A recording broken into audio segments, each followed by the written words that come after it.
By the time they returned, it was dark. The other gulls looked at Jonathan with awe in their golden eyes, for they had seen him disappear from where he had been rooted for so long.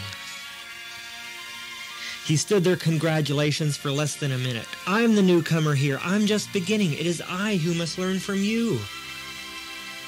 "I wonder about that, John," said Sullivan, standing near. "You have less fear of learning than any gull I've ever seen in 10,000 years. The flock fell silent, and Jonathan fidgeted in embarrassment. "We can start working with time if you wish," Chang said, "till you can fly past and future, and then you will be ready to begin the most difficult, the most powerful, the most fun of all. You will be ready to begin to fly up and to know the meaning of kindness and love." A month went by, and Jonathan learned at a tremendous rate. He always had learned quickly from ordinary experience, and now the special student of the elder himself, he took in new ideas like a streamlined feather computer. But then the day came that Chang vanished. He had been talking quietly with all of them, exhorting them never to stop their learning and their practicing and their striving to understand more of the perfect, invisible principle of all life.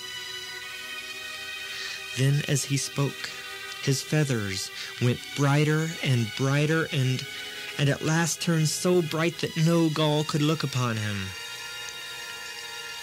"Jonathan," he said, and these were the last words that he spoke, "keep working on love." When they could see again, Chang was gone.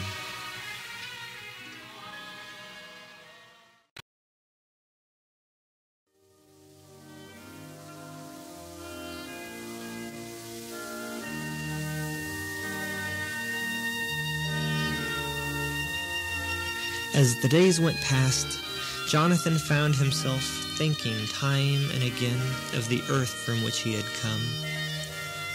If he had known there just a tenth, just 100th of what he knew here, how much more life would have meant. He stood on the sand and fell to wondering if there was a gull back there who might be struggling to break out of his limits, to see the meaning of flight beyond a way of travel, to get a breadcrumb from a rowboat. Perhaps there might even have been one made outcast for speaking his truth in the face of the flock. And the more Jonathan practiced his kindness lessons, and the more he wanted to know the nature of love, the more he wanted to go back to earth. For in spite of his lonely past, Jonathan Seagull was born to be an instructor. And his own way of demonstrating love was to give something of the truth that he had seen to a gull who asked only a chance to see truth for himself. Sullivan, adept now at thought-speed flight and helping the others to learn, was doubtful. "John, you were outcast once. Why do you think that any of the gulls in your old time would listen to you now? You know the proverb, and it's true. The gull sees farthest who flies highest. Those gulls where you came from are standing on the ground squawking and fighting among themselves. They're 1,000 miles from heaven. And you say you want to show them heaven from where they stand?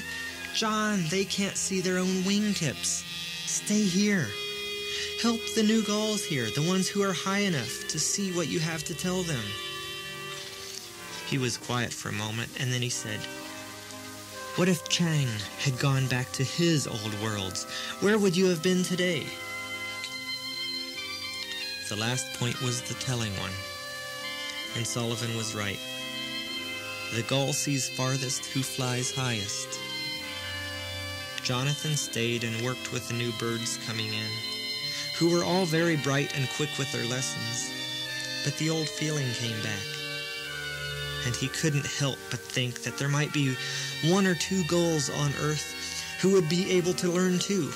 How much more he would have known by now if Chang had come to him on the day that he was outcast.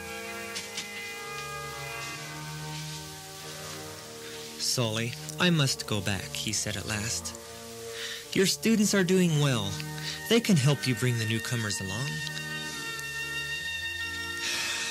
Sully sighed, but he did not argue. "I think I'll miss you, Jonathan," was all he said.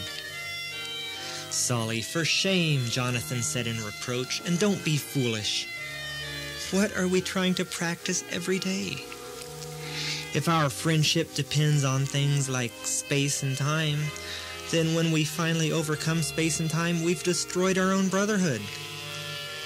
But overcome space, and all we have left is here. Overcome time, and all we have left is now. And in the middle of here and now, don't you think that we might see each other once or twice?" Sullivan laughed in spite of himself. "You crazy old bird," he said kindly. "If anybody can show someone on the ground how to see 1,000 miles, it will be Jonathan Livingston Seagull." He looked at the sand. "Goodbye, John, my friend." "Goodbye, Sully. We'll meet again." And with that, Jonathan held in thought an image of the great gull flocks on the shore of another time, and he knew with practiced ease that he was not bone and feather, but a perfect idea of freedom and flight, limited by nothing at all.